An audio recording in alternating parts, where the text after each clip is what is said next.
Garuda Indonesia akhirnya diputuskan lolos dari jerat pilot pada proses PKPU yang telah berjalan sejak Desember 2021 lalu. Dengan ini, Garuda berhasil memperoleh status homologasi dan lolos dari status pilot. Proses PKPU Garuda pun dinyatakan selesai oleh Majelis Hakim. Informasi selengkapnya kita akan bergabung dengan Nisrina Kirana langsung dari gedung kantor Kementerian BUMN Jakarta.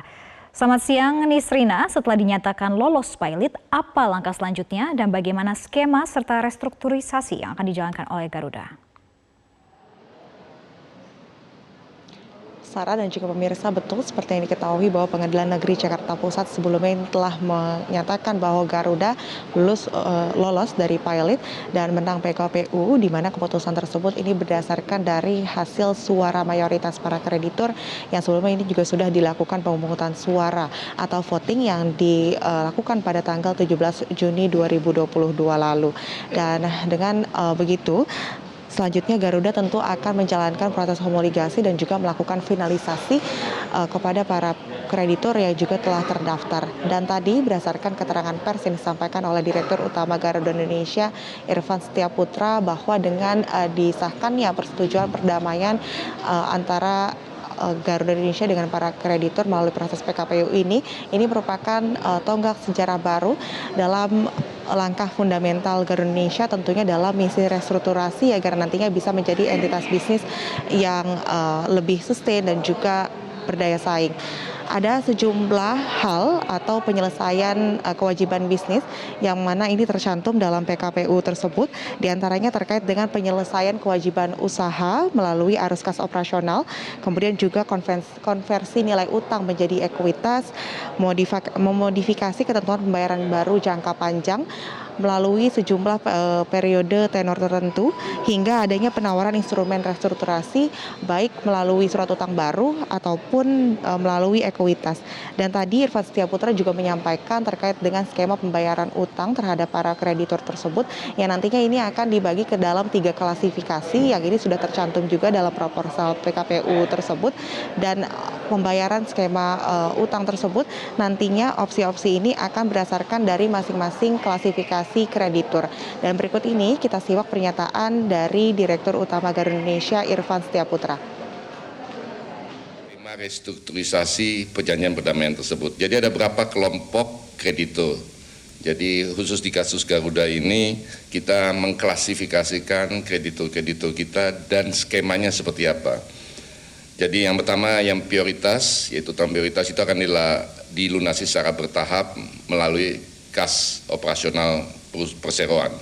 Di dalamnya termasuk pajak dan karyawan. Kemudian kita ada kreditur yang kita sebut SMI, OWK sebesar 1 triliun, ini akan dikonversi menjadi ekuitas.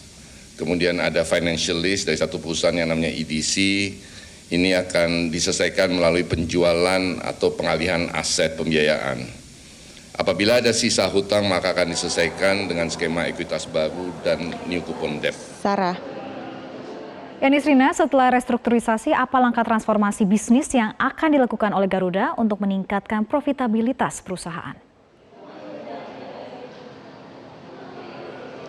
Sarah, dengan tercapainya homologasi pada proses PKPU ini, Garuda Indonesia saat ini terus mengintensifkan sejumlah langkah melalui sejumlah agenda prioritas korporasi dalam upaya untuk dapat mengoptimalkan dan mengupayakan langkah percepatan pemulihan kinerja usaha. Termasuk di dalamnya nanti untuk dapat meningkatkan profitabilitas perusahaan, Garuda akan melakukan penambahan armada yang ini juga telah sesuai dengan rencana bisnis yang telah disampaikan, dan tentunya penambahan armada ini akan selaras dengan pengoptimalan untuk rute penerbangan. Selain itu adanya penetapan power by the hour, yakni Garuda nantinya hanya akan membayar biaya sewa kepada para lessor sesuai dengan durasi pemakaian pesawat. Dan selain itu juga Garuda akan memaksimalkan pangsa pasar kargo dan juga ancillary revenue, serta tentunya mengintensifkan diskusi bersama dengan pemerintah melalui Kementerian BUMN terkait dengan suntikan dana yang akan diberikan ke Kementerian BUMN kepada Garuda Indonesia sebesar 7,5 triliun rupiah, yang nantinya ini juga akan menjadi bagian dari skema right issues perusahaan untuk dapat memulihkan operasional penerbangan. Dan nantinya Kementerian BUMN ini juga akan terus mengawal upaya optimalisasi yang saat ini sedang dimaksimalkan oleh manajemen Garuda untuk bisa menjadi entitas bisnis yang semakin sehat dan tentunya juga menguntungkan. Untuk sementara demikian, Sarah. Baik, terima kasih Nisrina Kirana atas laporan langsung Anda. Selamat kembali bertugas.